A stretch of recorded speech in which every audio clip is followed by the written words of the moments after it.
I'm standing here in Galilee on one of the three major Roman roads that are known from the ancient world. You don't see much of it right now. 2,000 years and a lot of thistles have really changed the look of the road. But this is the Via Maris. The Via Maris stretches this direction all the way to a mile marker that's along the shore of the Sea of Galilee in a place called Capernaum. We're going to see that mile marker in Capernaum at another time. As we go by there, we think of the Roman road and the tax collectors that dotted it. The other end of this road, if you go behind me and angle toward the coast, it ends at Caesarea Maritima, where the boats of the Roman Empire crisscross the Mediterranean.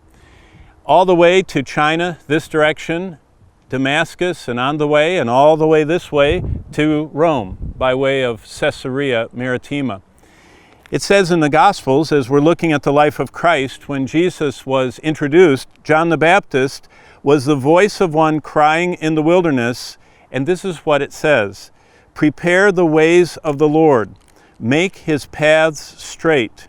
Every valley shall be filled, every mountain and hill brought low, the crooked places made straight, the rough ways made smooth," in order to have all flesh see the salvation of God. The Roman roads described by that verse crisscross the ancient world, 50,000 miles of them, and they made it possible for travel between all the major cities of the Roman Empire.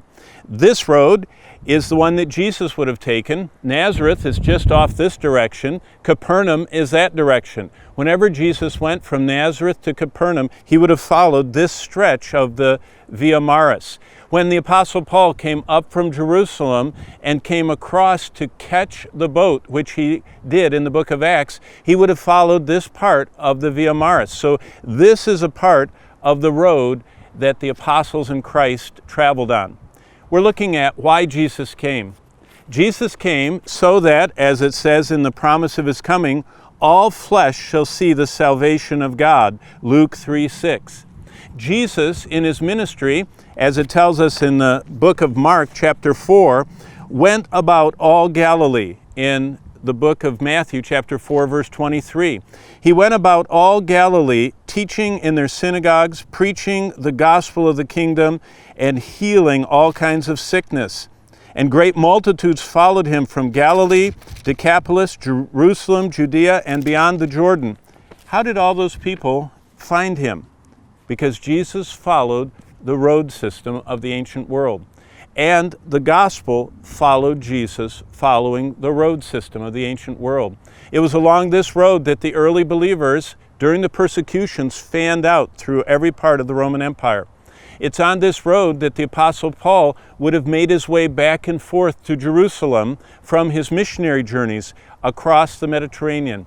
It was on this road that Paul would have come, as also this is part of the road to Damascus. And if you remember in Acts 9, Paul came up from Jerusalem and came along this Via Maris until it branched off to Damascus. And it's somewhere between here and Damascus that Acts 9 took place, the conversion of Saul to become Paul, the apostle of grace.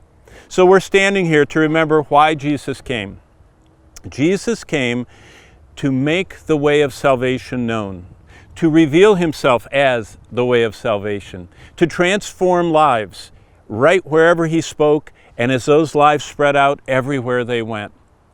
When we are in Caesarea, you'll see the launching off to the furthest ends of the earth, but right here in Galilee, where it all began, where Jesus began his ministry around the Sea of Galilee, where he led common fishermen and tax collectors to faith, and they followed him on these very roads for 3+ years until he was crucified. That's what he did.